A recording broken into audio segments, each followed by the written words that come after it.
kembali lagi bersama saya Suyeni. Saya hari ini mau sharing kepada Anda mengenai tentang anak autism ya. Yang pengalaman yang sudah saya jalanin.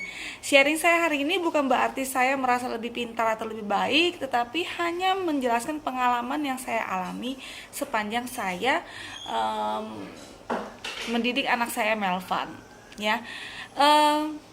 Banyak sekali saya perhatiin orang tua suka salah, suka menganggap salah terhadap perbedaan anaknya dengan anak normal lainnya.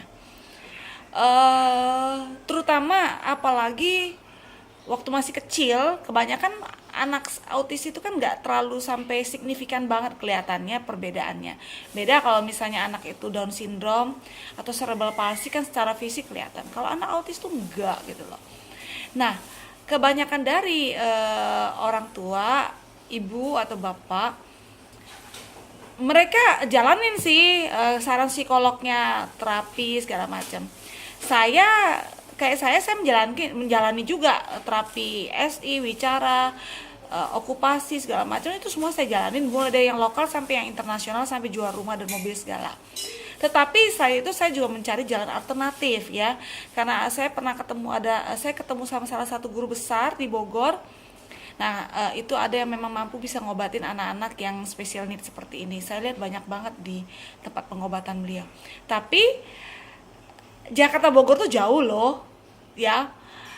Sebenarnya jauh sekali, itu sekitar cuma 40 kilo lebih kalau kita naik tol, tetapi permasalahan itu macetnya yang luar biasa.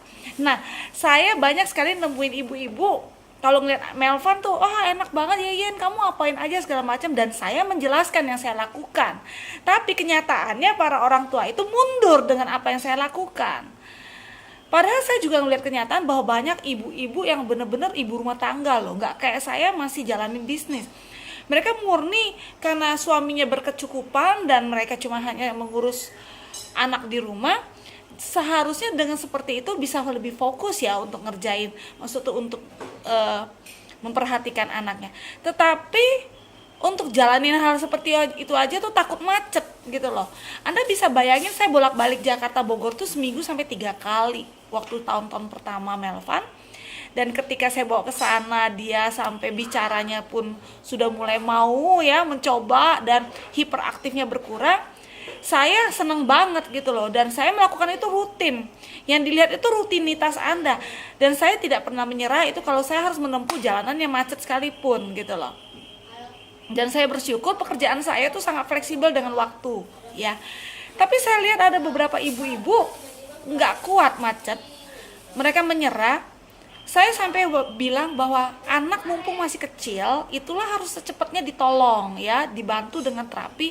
Kenapa? Karena semakin grow up, semakin bertambah umurnya, semakin sulit untuk mencoba merubah kebiasaan habitnya, dan mereka mengabaikan hal itu.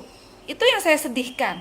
Tapi ketika sudah anaknya masuk umur 5-6 tahun, saat mau masuk sekolah SD, dan ternyata setelah masuk sekolah SD karena perilaku anaknya yang nggak bisa diem, anaknya ditolak di mana-mana. Nggak ada sekolah normal yang mau terima anaknya. Dah, kalau udah begitu nanti ibunya baru datang ke saya nangis-nangis dah. Baru bilang, aduh Ci, gimana ya kok anak Cici bisa sih masuk sekolah normal, sekolah keren lagi, sekolah elit lagi, sekolah favorit lagi ya. Kok anak saya kenapa ditolak ya, kenapa ini? Lah itu karena penyebabnya karena Anda tidak mau ngorbanin waktu Anda. Bukan uang loh, ini bukan masalah uang, tapi waktu dan pengorbanan diri Anda dan tanggung jawab Anda sebagai seorang ibu atau bapak yang punya anak yang memang berbeda. Bahkan saya pernah nyaranin salah satu teman saya untuk masuk ke sekolah yang pernah Melvan jalani. Sekolah Melvan itu sekolah normal, tapi dia bisa provide shadow teacher. Karena memang sekolah itu jauh ya, di Kelapa Gading, saya di Jakarta Barat. Itu bapaknya sampai marah-marah karena macet, lebih baik anak saya nggak sekolah. So how come? Bagaimana masa depan anak Anda nantinya? Loh, kok saya agak galak-galak ya ngomongnya ya soal ini. Tapi karena benar-benar ini saya ngalami dari diri saya, dan saya mencurahkan perasaan saya untuk rekaman ini. Dan saya hanya merasa sedih apabila sebagai orang tua kitanya itu yang nggak siap mental loh untuk menerima anak kita yang memang punya sikap berbeda sama anak normal lainnya. Semoga sharing ini bermanfaat buat para orang tua yang punya anak yang sama seperti saya. Dan doakan saya untuk bisa menjadi tetap ibu yang luar biasa, supaya anak-anak saya bisa tetap berkembang dengan baik. Thank you, bye.